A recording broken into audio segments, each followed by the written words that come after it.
Today on StupidFastRC, we see if a remote control car can beat a remote control boat in a tug of war.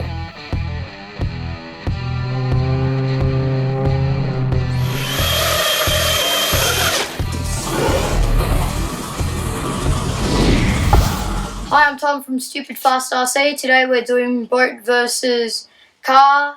The car that we're using is the E-Revo. This is our leaderboard, and today we're going to be adding the boat. Okay, the boat's a 25cc gas-powered boat, and the E-Revo is a lithium polymer brushless latest version of E-Revo.